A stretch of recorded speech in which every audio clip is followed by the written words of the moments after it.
uh, Study Ad-Hoc Committee meeting. This meeting is held in accordance with Freedom of Information Act. The news media has been notified and a copy of the agenda has been made available to the public. This meeting is open to the public, but with limited first come, first served seating due to COVID-19. All persons wishing to attend the meeting may do so by virtual means via YouTube, Sumter School District Board Meetings, and Sumter School District's Facebook page. At this time, we'll have our meditative poem, followed by the Pledge of Allegiance.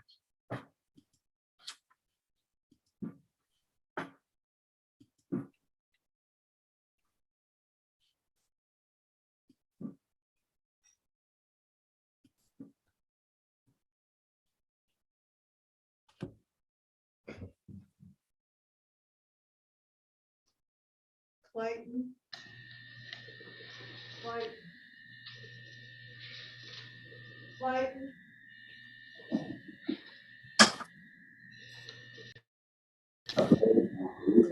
the flag of the United States of America, and to the republic for which it stands, one nation, under God, indivisible, with liberty and justice for all. Vision. Sumter School District is committed to educating, empowering, and enriching the lives of all students to reach their full potential. Mission. Sumter School District is Can you committed hear them? I don't know if they're saying anything. to safe, nurturing. I can't get the. Can you hear? Anita, can you hear us? Yes, I can hear you. Let me see if she wants to. She keeps unmuting.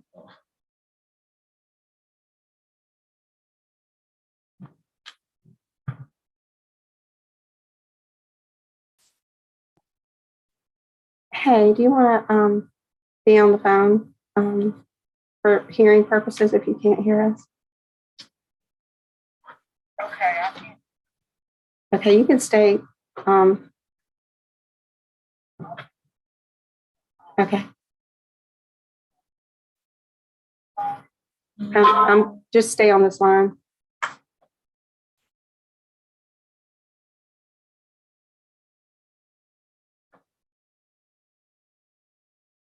Matt McLeod and Cheryl Ray, y'all are both on the same line, okay? Thank you. You'll want to mute your phone. Mute your phone. Yes? Okay. Okay.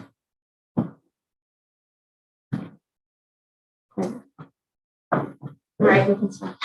All right. Mission. Some school districts committed to providing a safe, nurturing, and high-quality educational environment that supports diversity and equips students for local and global successes. Mission of our committee. The mission of the Transportation Study Ad Hoc Committee is to ensure some school district will provide transportation services that will allow opportunities for all children to arrive and depart school in a safe and efficient manner, while including the voice of all stakeholders. Our vision of the Transportation Study Ad Hoc Committee is to ensure all students enrolled in Sumter School District will be provided with transportation safe and sufficient while supporting staff with growth opportunities to achieve the mission set forth by the Ad Hoc Committee. Our committee members are myself, Frank Baker, and I chair the committee. Also, we have Trustee Brian Austin, Trustee Matthew Mike McLeod, and Trustee Cheryl P. Ray. Our subcommittee members are Anita Hunter, Beverly Collier, Denise Jones, Jason Johnson, Teresa Sullivan, Valencia Gray Williams, and Alicia Case Rodriguez. Joining us tonight virtually are Matthew Mike McLeod and Cheryl P. Ray. Our subcommittee members joining us virtually tonight are Anita Hunter, Beverly Collier, Denise Jones, Teresa Sullivan, and Elisa Case Rodriguez. Staff members present tonight are our Superintendent, Dr. Melvin E. Martin, and Knox, and Amy Hanson, Administrative Manager to the Superintendent of the Board of Trustees. At this point, I will call this meeting to order. And again, welcome everyone who is attending tonight in person or either virtually. And to our audiences out there, welcome to you if you are also participating in this meeting. Also, at this time, I will ask if there is any objection to the agenda. And if there are no objections to the agenda, then it will stand approved.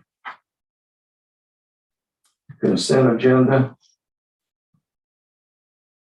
Approval of the minutes. Any corrections, deletions, or changes? Here none, then they will stand as presented. Now, the realignment committee. Realignment update, review, and draft options. And at this time, we'll turn it over to Mr. Matthew Cropper. It's actually going to be Mr. James Cooper. Oh, I'm sorry. It's going to be Mr. James Cooper tonight, not Mr. Matthew Cropper. All right. Yeah. Yeah, thank you, Dr. Baker, and thank you, committee. Happy New Year. It's good to see everybody here in good health. We have a little bit to cover tonight, but it shouldn't hold you too long into your evening. So without further ado, I'll get started.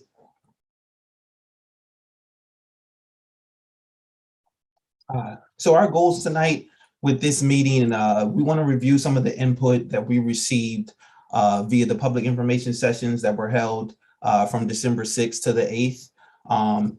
We gained a lot of valuable feedback and input from the public in various ways. And then we also have two new draft options, which will be named draft option 3 and 4 for naming purposes that we'll review briefly and go over. That information is also going to be in your stat handout that you should have received, and is also going to be available via Sumter realignment.com. We also want to discuss and answer any questions about the project. We'd like to hear some feedback from some of the members about maybe the conversations that they had with the public during the public information sessions. And then we want to determine if there are any particular adjustments or areas that we would like to alter to any of the 4 draft options that will be on hand tonight. You want me to put, do you want to, I don't know what happened. A brief look at the timeline. We've covered a lot, started this work here in July, and here we are, had been through 2 public information sessions, and we're into the new year. This is our 5th meeting as a committee. And looking at what to look forward to, we have 2 meetings left in this process, and 1 more public information session there in February before the presentation to a recommendation to the school board that is expected to occur in March. So we're in the back 9 of the process. We've done a lot of work here. We still have some work to do, some analyzing and potential adjustments to make. But the work that we've done so far has been valuable and good, and we're looking to eventually get to the point where we have a good consensus on a recommendation to present to the board.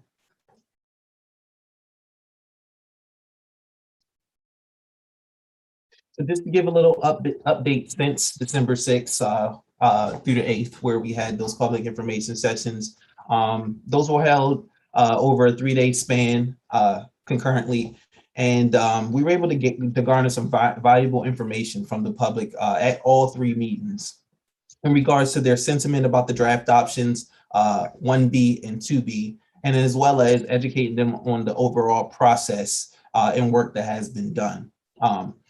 Following the public information session that started on the 6th of December, a survey went live, and that survey was live from December the 6th to the 3rd of this year, 2022, and it resulted in a total of 8 responses. We've also received 19 responses via the general feedback form in that same time span. So now we're looking at approximately over 120 total general feedback responses that we've gathered since the start of this realignment study. There were many conversations held around the maps with members of the public, and that were valuable to understand concerns that the community may have in regards to the process or the draft options 1B and 2B that they were presented. We have a summary of the comments. We always update those at every transportation committee meeting prior to. So you can also access those summary of the comments from the general public via sumterrealignment.com in order to get another take at what the public is saying in regards to the draft options in the process. So, and tonight we have the same draft options, 1B and 2B are still on the table. Nothing has been taken off or eliminated from contention. And then we've also developed 2 new draft options, as I stated, option 3 and 4, that we would like you to review for your input. You should have received a handout of the statistics and maps for these new draft options. And then we also have that available online at sumterrealignment.com. We've also updated the interactive map, which is you can get to the interactive map via croppermap.com/Sumter, where you'll also be able to see the current zone lines as well as all options, option 1B, 2B, and then now 3 and 4 have also been added to that for your resource. So just kind of wanted to go over a quick summary of the public information sessions.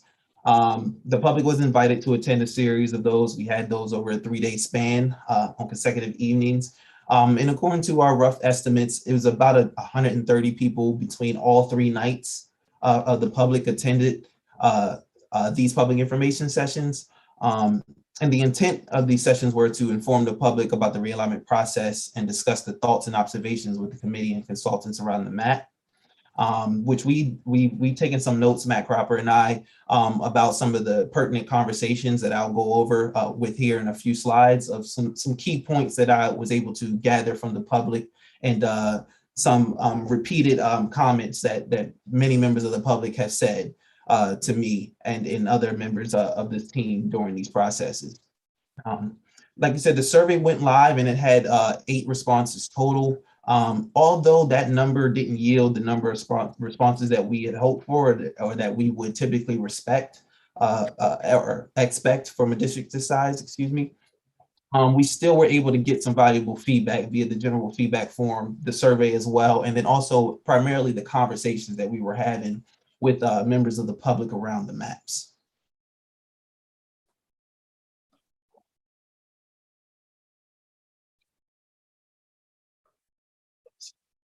So some of the following topics were some pertinent topics that some of the members of the public brought to my attention and Matt. So I'll go over a few of these variables here, and then I would like to hear from any committee members if they have anything to say in regards to some of the conversations that they had around the maps. So one recurring theme was some of the members of the public were asking, hey, we like these options, but we'd like them to improve on high school demographics. When looking at option 1B and 2B. Another concern or variable that the public spoke about was expanding the Sumter High School boundaries to encompass more of the city limits, making them go a little bit further east, going across Main Street and trying to encompass more of the city limits. To kind of not completely go back to what the current zone line is for Sumter in that area, but to encompass more for neighborhood continuity.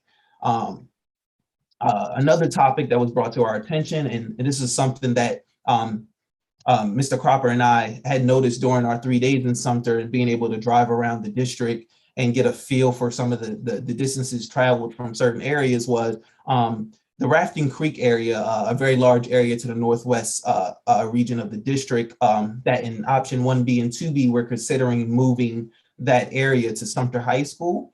One of the things that a couple of members of the public said that it's about the same distance in miles for the communities in the Rafting Creek area to get to Crestwood High School versus Sumter High School. So that was good food for thought for us because at the time we're thinking that area is a necessity to move and impact those families in order to decrease transportation.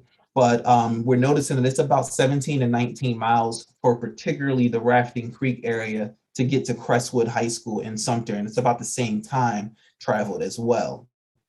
And then another variable that the public brought to our attention as we spoke around with them around the maps was they wanted to improve the equitable utilization by reducing impact, which is the total numbers of students moved, which we do recognize that, especially at the high school level, these options are well into the 2000s when it comes to students and families that will be impacted by potential realignment. So that was a variable that we took note of, that we heard from the public, and we kind of took these variables and tried to implement them while still aligned to the realignment criteria. And that's what kind of led to the development of option 3 and 4 that we'll be going over here tonight. At this time, if anybody from the committee would like to say or speak about any conversations that they had with the public, around the maps, or any particular topics that were spoken about that they want to share with the rest of the committee. Mr. Austin? Mr. Cooper, you spoke of with the second one, expanding the Sumter High boundaries to encompass more of the Sumter city limits. I know a lot of conversation was around the historic district. Did I guess the option 3 and 4, did that take care of keeping that neighborhood together for the Sumter High community? Yes, and yes. In some respects, we did in option 3 and 4. When I get to those slides, I'll kind of go to the interactive map to kind of show you in a little bit more detail. But we did look to have those communities, particularly kind of expanding like east of North Main Street, and then going more, forgive me if I'm wrong, but I think it's Lafayette Road, and kind of encompass more of those communities. We couldn't completely expand it to the point east, to the point where it's encompassing all of the city limits, just for utilization balance. And in other cases, we were going in the opposite direction of demographics that we would have hoped for. But these options that you'll see here tonight does kind of answer some of the public's concern, in particular with around North Main Street in that historic area within Sumter. Other committee members have comments, questions, concerns to share, or feedback to give? All right. Okay. Yeah, no problem. Well, we'll move on here to the review of the draft options. Just again, these are all draft. Nothing is set in stone. No decisions or voting has occurred or been made. We want you to look at these holistically and comparatively to one another, and really decipher and get in the details of the statistics and just the overall look of these boundaries as we review these draft options.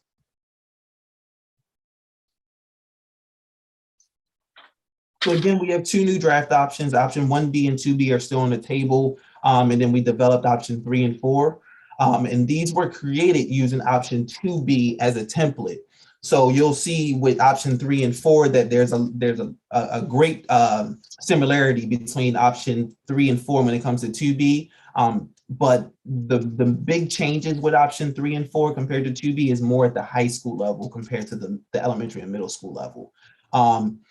Here, I'll go over here in a second, but in option 3, on the elementary school level, it's a mirror image of option 2B. So you should be relatively familiar with the boundaries for option 3 on the elementary school level. For elementary option 4, there's a slight change from 2B. And this is mainly done to align the feeder pattern splits between Willow Drive and Croswell Elementary. It particularly involves moving about 37 elementary school students that will currently be attending Willow Drive in option 2B to move them to option to Croswell Elementary in option 4. It's a very, very small, minuscule change, but it helped align feeder patterns and prevented some irregular splits. And then also for benefit for that community, it actually moved them slightly closer to the closer elementary school, which would be Croswell Elementary in this case. On the middle school level, there's some changes between option 2B and 3. And you'll mainly see these changes around between Alice Drive and Ebenezer Middle School. And I'll take a second here and actually jump to the interactive map that I think better shows where these changes occur.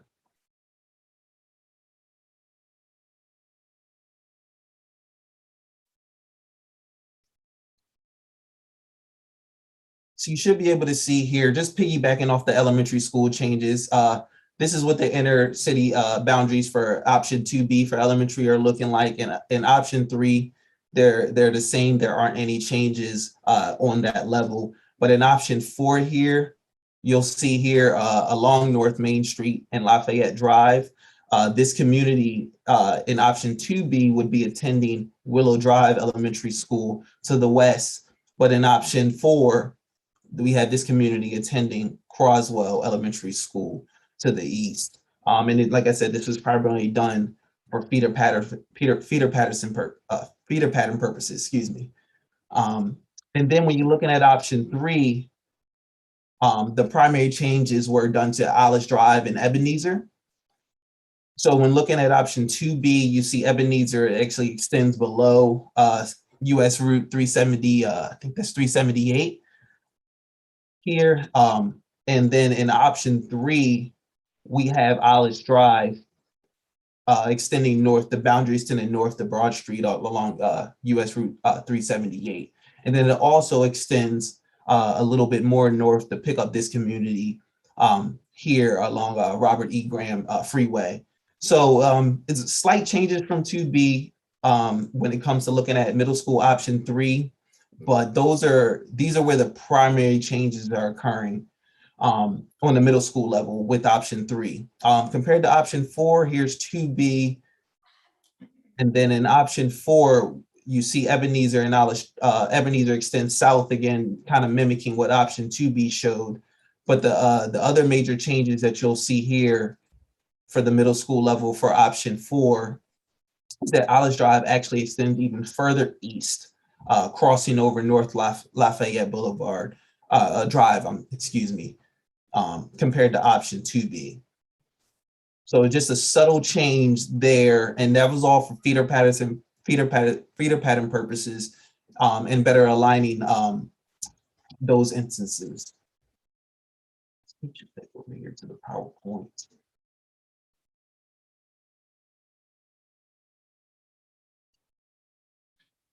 So when looking at these these two new options here, you'll see most of the impacts and the greater changes are going to be done at the high school level. So this map here kind of gives you a good overview of what it looks like at the high school level for option 3. Some areas of change that I think should drive your attention to are the Crestwood High School line that extends down in this area along to the 378 west of Alice Drive. That's a change here that's very, very prominent in this option. And then also Lakewood High School boundary extending east past the railroad track all the way into Brewington Road. And this is another thing that we did with this option to help improve utilization balance between all the 3 high schools. And we do recognize that it does create a split at the middle school to high school level for R.E. Davis to Lakewood and Crestwood, but the split is near 50-50 for those kids at that school. So it's a favorable split, although it is a split here. So just looking at the toggling back to the interactive map here, which really helps me and the public, I'm sure, and hopefully you understand some of the changes from these options and how they were built off of 2B. This here kind of shows where the boundaries are looking like for 2B. And then this shows 3. So you're not going to notice many change up here in the Rafting Creek area compared to 2B for high school option 3. But what you will notice is Lakewood extends east to Brewington, as stated before. There's option 2B. And then here's option 3. So they're just encompassing a little bit more communities east of that for balance. And then also it helps improve demographics as well. And then you'll also notice that this change here along Isles Drive compared to 2B. So here's what the options, the boundaries look like for high school option 2B. And then here's what they look like for 3. So it's a very small change, but just more area of the Isles Drive Middle School area being picked up by Crestwood High School. The boundary for Crestwood High School is bounded by West Liberty Street and then Isles Drive in option 3. Mr. Cooper, may I Yes, ask sir. you, under high school option 4, the first bullet there, Sumter High School line, I guess it should be follows Route 378 and north of 378, including Shore Air Force Base, remains at Crestwood High School. So I just want to be clear now, the base will feed into Crestwood High School. Yes, the base would feed into Crestwood High School, which it currently does. So that area, piggybacks right into it. We're going to go right here into option 4 and look at some of the changes here, where we look to try to condense a little bit and reduce our impacts greatly at the high school level with this option, while also aligning ourselves demographically for all 3 of the high schools and also making them equitable in the utilization area. So yeah, you'll see here that Sumter High School, instead of Sumter High School previously extending all the way north, picking up a lot of the Rafting Creek area, in high school option 4, it's we leave this area preserved and stays in Crestwood. So that means all these communities north of US 378, pretty much Shaw Base and everything north of that is staying current to what it is. So they would all feed into Crestwood High School. And when you look at the numbers, this helped greatly decrease the impacts at the high school level. And we were able to do this while also preserving the demographics for all 3 high schools, as well as we were able to preserve the demographics for all 3 high schools, as well as still make a respectable improvement when it came to transportation averages for all the high schools with this option. Another change that you'll see here is in this option, compared to 2B, you'll see that Sumter High School doesn't pick as much up of the main North Main Street and inner city area of Sumter. But in option 4 here, you'll see that Sumter High School boundary now extends further east and north. Actually extends past North Lafayette Drive in a certain area to pick up these communities. And this was, like I said, this was driven by public input, as well as trying to better align if we could accomplish some of these things that the public want, as well as better align some of the zones to better adhere to the realignment criteria with this option. Another thing you'll see with option 4 is, which is the same in option 3, is Lakewood extending a little bit more east into R.E. Davis past Brewington Road.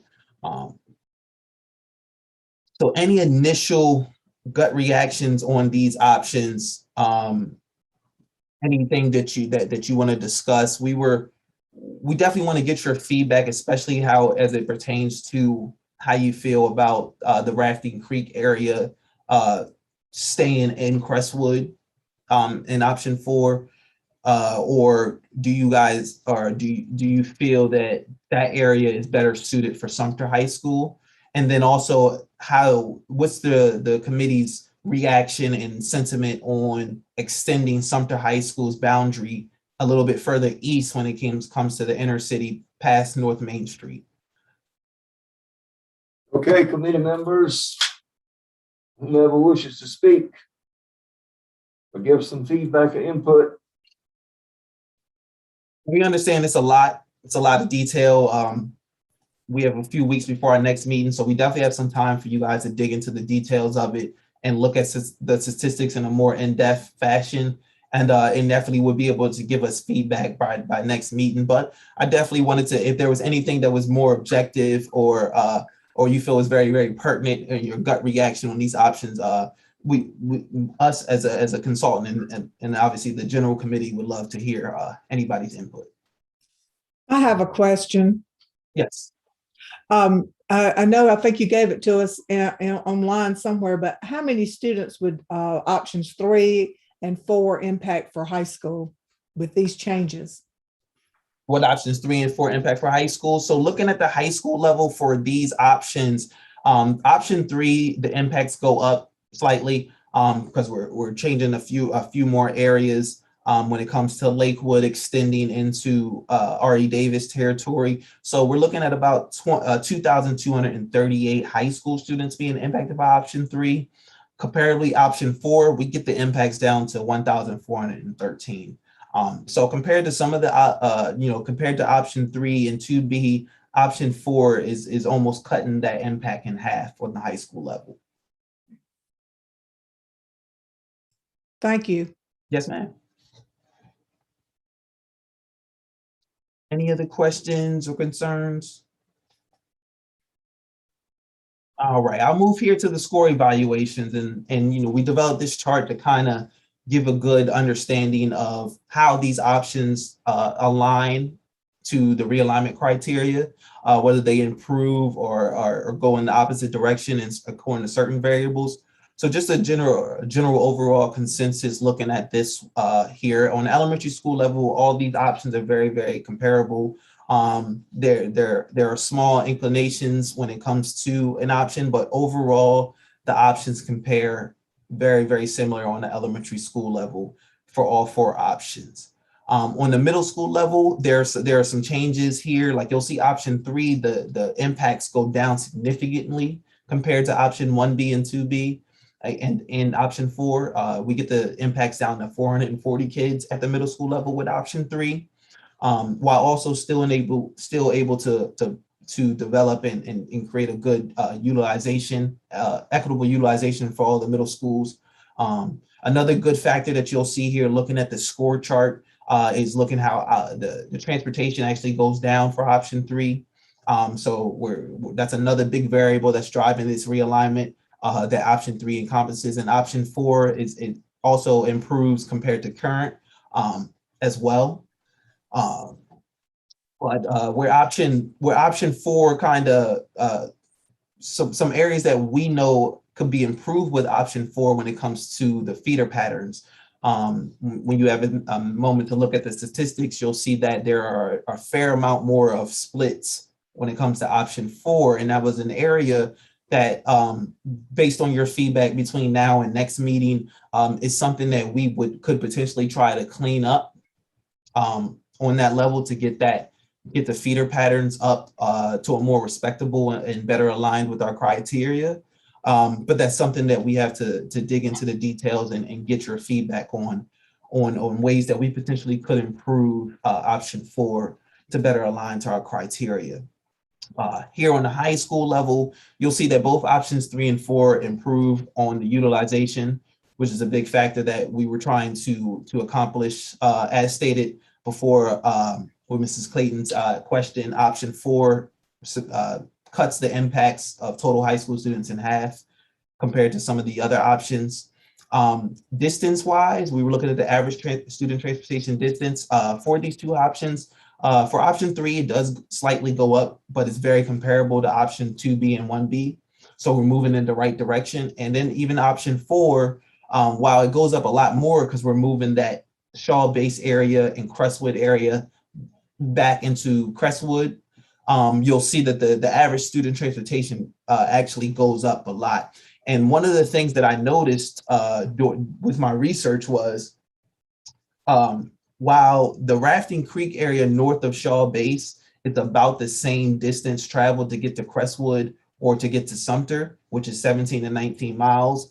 When you start getting down here along Shaw in the Air Force Base, the distance to actually get to Sumter is about a 3 to 4 mile difference lower than it would be to try to get from Shaw to Crestwood. So that's where we start to notice, oh, that's why our average student transportation for option 4 is going up and at the high school level, and it's primarily due to that pocket of communities around the Shaw Air Force Base being going back towards Crestwood, which actually would be further than for them to travel to Crestwood than it would be for them to travel to Sumter High School. But you'll see option 3 and 4, they improve upon on utilization, and then they also improve upon on demographics. You'll see that option 3 and 4 have the best scores out of all of the options when it comes to demographics at the high school level. I have another question. Yes. There was a lot of confusion about the utilization score. Mhm. And maybe we've answered this at some point, but I don't think it would hurt to go over it again. But I was wondering if you could explain, did you go by blueprints or paperwork to get the number of classrooms with the number of students? Or did you talk to principals about the actual number of classrooms they have? Because many schools have converted classrooms to different things. And I just was curious as to how that was figured. No, that's a good question. For this realignment study, no capacity analysis was done. No facility analysis was done. So our utilization numbers for this study is based off of the district approved capacity numbers that were delivered to us at the beginning of the study. There was no researching of basically verifying those capacity numbers to their actual the facility numbers to the actual amount of students that could be in that facility was not done. So all of our numbers are based off of the capacity figure numbers that were delivered by the district to us. If that answers your question. Yes, thank you. Mm-hmm.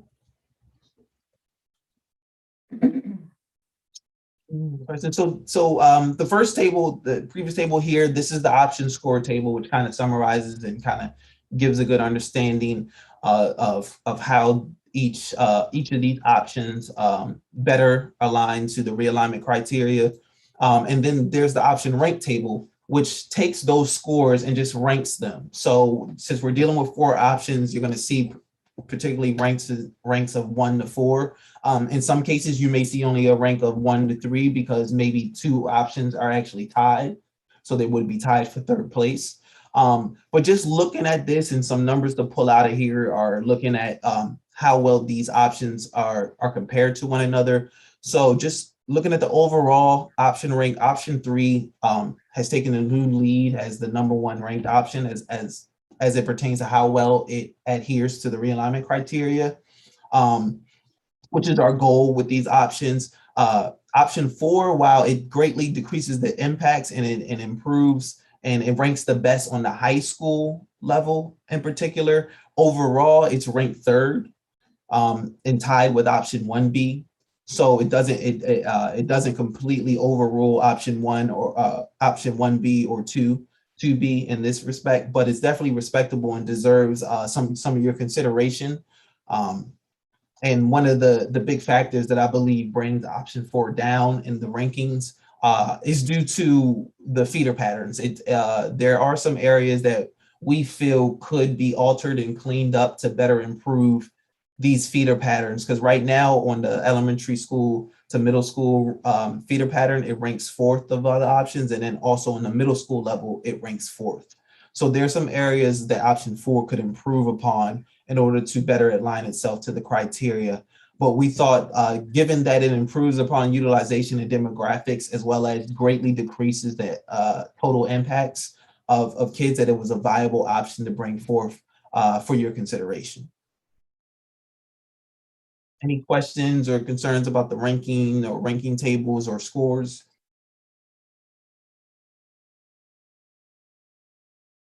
Awesome. So again, all the statistics when it comes to estimated utilization numbers, impacts, feeder patterns, all the information is located in your statistical handout. And between now and our next meeting, we're definitely hopeful that we'll get some you as a committee will have a little bit more time to dig into the details of these statistics and examine these maps via the handout and also an interactive map, and can give us some valuable feedback going into our next meeting. Any questions? Mr. Cooper, Yes, sir. this is Mike McLeod. Have we looked at possibly, some of these way outlying schools that don't have a large population, closing those down and moving the students closer into some of the other areas? I mean, is that something that we've looked at and the impact that that would have on what we're looking at here? Yeah, no, it's a good question. Overall, we have not factored in school closings into any of these realignment options. That's up to the district and the school board if that was a route they want to take, but I don't believe that it's absolutely necessary, in particular with our district at the moment, with the district standing at the moment. But overall, that has not been an option, and that has not been a variable that we've implemented in any of our options. No school closings has been recommended on our hand. Okay, all right. I just wanted to have something we might need to look at. As far as how that would. Yeah, that's good to know. Good to know. Thank you, sir. All right. Well, if there's no other questions, just looking at our next steps. Again, we have 2 weeks between our next meeting that will be occurring on January 27th. Please take the time to dig into the statistical handouts. Go on sumterrealignment.com. Start reviewing some of the feedback forms, submissions, as well as other data in order to gain a good understanding of how the public feels, and then kind of take the time over the next couple of weeks to develop some notes, because our hope is that at our next meeting on the 27th, that's our last meeting before our next public information session on February 22nd. So our goal is to get down to one or maybe two options to go forth with at that public information session in February. So that's kind of our mindset. We have 4 options on the table at the moment. If we could dig into the details of it and get any notes on things that we would like to change moving forward by next meeting, and then kind of get to a consensus on 1 or 2 options to bring forth, I would say that would be very beneficial to this process. Thank you, Mr. Cooper. But before you go, let me come back to the committee one more time, and Dr. Martin Knox, if there are any questions, comments, concerns at this time, they could be expressed to you so you could be thinking about it for our next meeting. Hi, this is Alicia Rodriguez. I just wanted to ask for the public information session options, the new options 3 and 4, will you have some type of a summary of the changes from what they've previously seen until now? Because you described it very eloquently and I understood it as you were going through it. But you know how when we did it before, we had the maps up and we could look at it, and without a summary list of what some of those changes are, as we're talking to people in the audience and around the maps, it's kind of hard to keep them all together. So if we could have like a little cheat sheet of some of the changes from one option to the other, not necessarily how you did it, but just a little bit, so that, because there are some differences here that it would help just to be able to explain it as people may ask questions. Yeah, absolutely, Mrs. Rodriguez. That's a great question, and that's something that we could definitely provide. Given that by next meeting we hope to get to a consensus on 1 to 2 options, whatever those 1 to 2 options are, we'll make sure that we provide you guys a good little bullet point on how those options were developed and what led to those boundaries being created. Just some good points, some good pointers that you would then, as a committee, be able to supplement you as you speak with the public. Absolutely. Okay, other committee members or Dr. Martin Knox? Everybody else good? Silence, I guess, indicates that. All right, thank you, Mr. Cooper. He's gone. He's still there. Okay, thank you, Mr. Cooper. Thank you, Dr. Baker. Thank you, committee, and we'll be in talk soon. Thank you. Have a good night. Committee members, based on the information we received, I do not think that we would have any kind of recommendation to carry forward to our board at this point.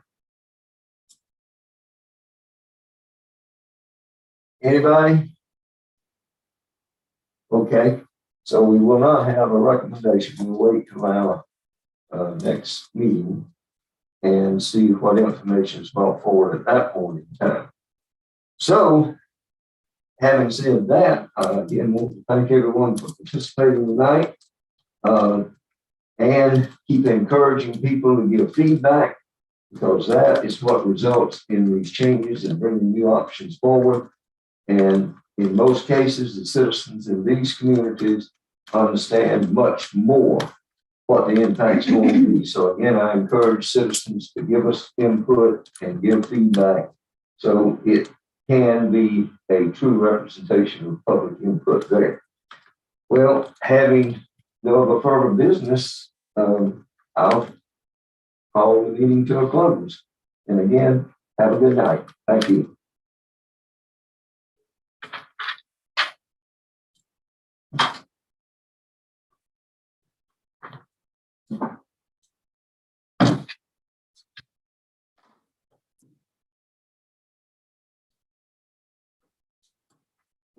Yours. Yes. Everybody's good. Okay, just a second. Cheryl Ray is still there. Jeff's still there. Might be trying to warm up. Hold here. It's coming later. I hope it does. And Ms. Sullivan is still on. Do you wanted to say anything? Okay.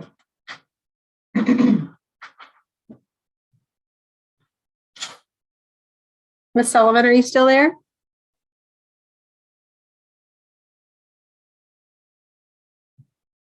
think there's something on off in the audio settings. All right, Arpy, are we all? You're off right after. Thank you. All right, so very good. Thank you, okay. You're welcome.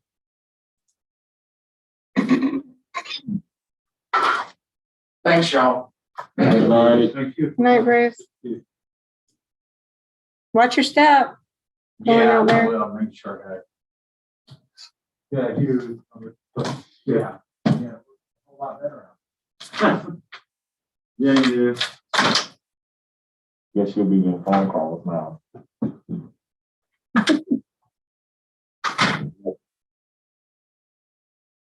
But that option 4 though.